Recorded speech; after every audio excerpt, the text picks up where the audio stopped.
একটি বোতল ছুঁড়ে মারার জন্য আমরা আন্তরিকভাবে দুঃখ প্রকাশ করেছি। এটা অনাকাঙ্ক্ষিত ঘটনা ছিল। সেইটা যদি আপনাদের গায়ে লাগে, জগন্নাথের শিক্ষক শিক্ষার্থীদের এই যে রক্ত জ্বলল, সেটাকে আপনাদের গায়ে লাগে না? নাকি জগন্নাথের শিক্ষক শিক্ষার্থীদের রক্ত এটা রক্ত না? যতদিন পর্যন্ত দাবি আদায় না হবে ততদিন পর্যন্ত আমরা রাস্তায় অবস্থান করব। ততদিন পর্যন্ত জগন্নাথ বিশ্ববিদ্যালয় কমপ্লিট শাটডাউন থাকবে।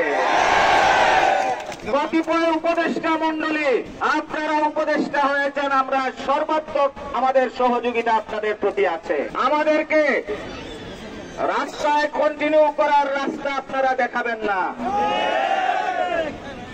জগন্নাথ বিশ্ববিদ্যালয়ের আমাদের যে তিনটি দাবি, সেই তিনটি দাবি অত্যন্ত যৌক্তিক দাবি। সেই দাবি যত দ্রুত আপনারা মেনে নেবেন, আমি দায়িত্বশীল হিসাবে কথা দিচ্ছি, আপনাদের পক্ষ থেকে ঘোষণা আসা মাত্র 1 মিনিটের মধ্যে আমি আমার শিক্ষার্থীদের নিয়ে ক্যাম্পাসে ফিরে যাব।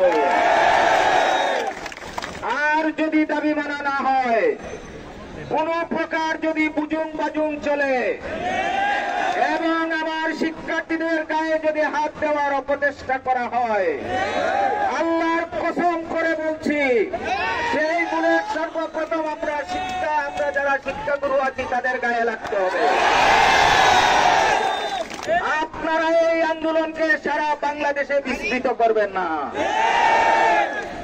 আমাদের দাবি অত্যন্ত যৌক্তিক দাবি।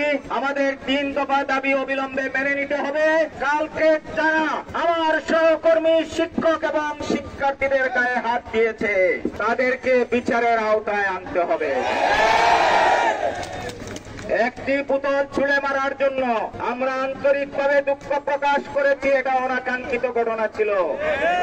সেইটা যদি আপনাদের গায়ে লাগে, জগন্নাথের শিক্ষক শিক্ষার্থীদের এই যে রক্ত জ্বলল, সেটাকে আপনাদের গায়ে লাগে না? নাকি জগন্নাথের শিক্ষক শিক্ষার্থীদের রক্ত এটা রক্ত না? এর মূল্য দিতে হবে, এর বিচার করতে হবে। কারো উস্কানিতে আমরা পা দিব না। মনে রাখতে হবে, দাবি যদি আদায় হয় এবারের এই আন্দোলনেই আদায় হবে। আর দাবি আদায় না করে আমরা কেউ ঘরে ফিরে যাব না। যতদিন পর্যন্ত দাবি আদায় না হবে ততদিন পর্যন্ত আমরা রাস্তায় অবস্থান করব। ততদিন পর্যন্ত জগন্নাথ বিশ্ববিদ্যালয় কমপ্লিট শাটডাউন থাকবে। আর যদি আমাদের অবজ্ঞা করা হয়, জগন্নাথ বিশ্ববিদ্যালয়ে রাখার কোনো প্রয়োজন নেই। থেকে সেটা অমিট করে দেন, আমি স্বেচ্ছায় পদত্যাগ করে চাকরি থেকে এখান থেকে চলে যাব। জগন্নাথের এবারের ন্যায্য দাবি আদায়ের জন্য যদি পুরো ঢাকা শহরে অবরোধ করতে হয় আমরা সেটাও করব। সরকারের দায়িত্বে যারা আছেন আমি দৃষ্টি আকর্ষণ করছি, আমরা আপনাদের বিপক্ষ কোনো শক্তি নই, আমরা আপনাদেরই সহযোগী শক্তি। আপনারা আমাদেরই সরকার।